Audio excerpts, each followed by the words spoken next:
Sir आत्ताच आम्ही जो काही ट्रेलर आम्ही पाहिला आहे खूपच अतिशय मनमोहक अशा पद्धतीचा आहे.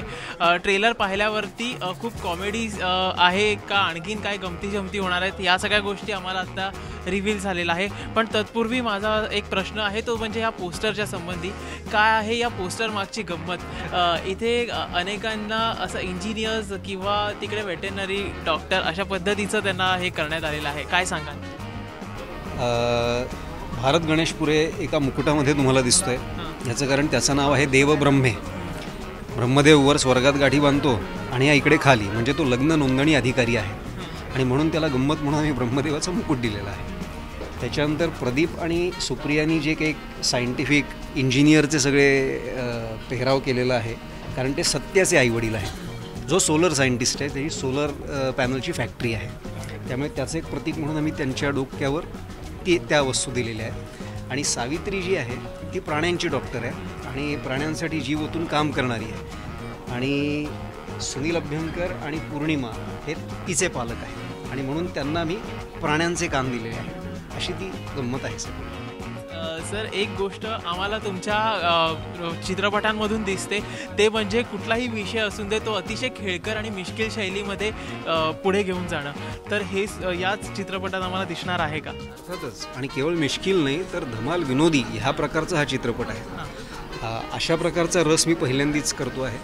मी नाटकं अशा पद्धतीची अनेक केलेली होती पण चित्रपट हा माझा पहिलाच जो निखळ पूर्णपणे 100% विनोदी आहे.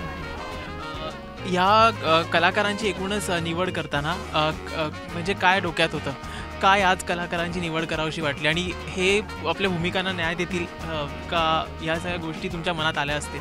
काय सांगाल? अर्थातच तुमच्या प्रश्नातच तुमचं उत्तर आहे की ते भूमिकांना न्याय देतील याची खात्री होती कारण मी यांना खूप आधीपासून माझ्या कॉलेजच्या दिवसापासून हा सगळा ग्रुप माझ्या आजूबाजूला होता. आणि मुख्य म्हणजे चित्रपटाचा जो मुख्य रस आहे हास्यरस तर अत्यंत सॉलिड विनोदबुद्धी असणारे हे कलाकार आहेत आणि तेच आम्हाला ह्या भूमिकांसाठी पाहिजे होते. एलिझाबेथला एक कारुण्याची धार होती ॲक्च्युली. गरिबी जरी तो खेळकर पद्धतीने मांडलेला असला तरी गरिबी होती त्याच्यामध्ये. प्रिय वस्तू त्यांच्यापासून हिरावून घेतली जाणार होती वगैरे. पण हा जो चित्रपट आहे ना हा धमाल विनोदी आहे. याच्यामध्ये कशाही प्रकारचा करुण रस किंवा काहीतरी हिरावून घेतलं जाणार आहे वगैरे गंभीर असं काहीच नाही आहे.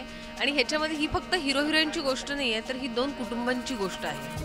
आणि दोन कुटुंबातल्या पालकांची दोन तरुण जेव्हा वेगवेगळे डिसिजन घेतात आणि त्या डिसिजन भर हुकूम त्या पालकांची होणारे घालमेल किंवा त्यांचा जीव जो काही वरखाली होतो किंवा त्यांची जी काही म्हणणी असतात आणि ती म्हणणी ते कशा प्रकारे आपल्या पाल्याकडून जर होत नाही आहे त्या अपेक्षा पूर्ण तर मग ते काय कारस्थानं करतायत कट करतायत अशा प्रकारचं. आणि हे सगळं गंमतशीर पद्धतीने म्हणजे त्याच्यात कुठलाही गंभीरपणा नाही आहे. तर अशी ना ही धमाल विनोदी फॅमिली कॉमेडी आहे आणि पाहताना खूप मजा येईल असं मला खात्री वाटते.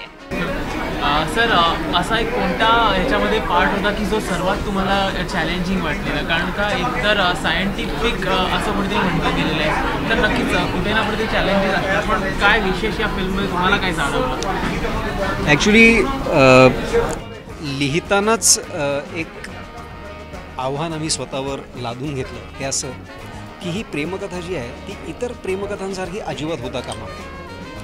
तर याच्यामध्ये काहीतरी एक मुद्दा तर आहे पण ते जे दोन प्रेमवीर आहेत आपले सत्य आणि सावित्री ते अत्यंत विचित्र झाले पाहिजे.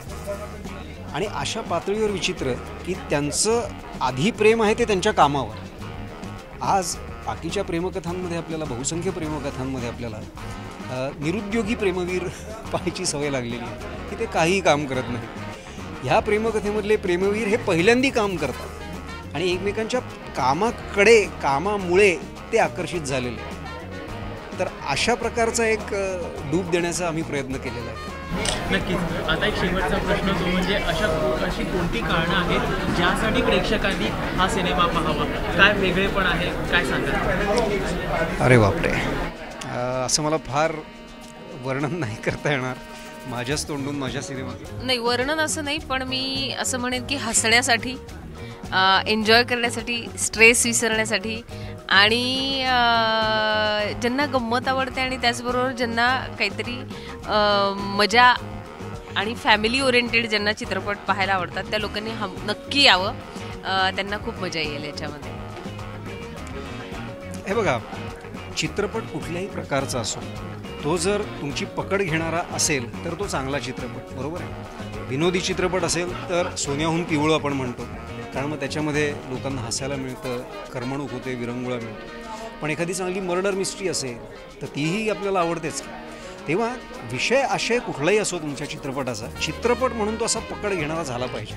आणि एक लेखक दिग्दर्शक म्हणून ते मी सगळ्यात महत्त्वाचं मानतो.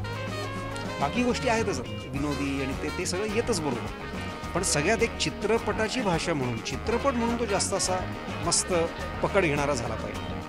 एक दिग्दर्शक म्हणून माझा तो प्रयत्न जास्त असतो.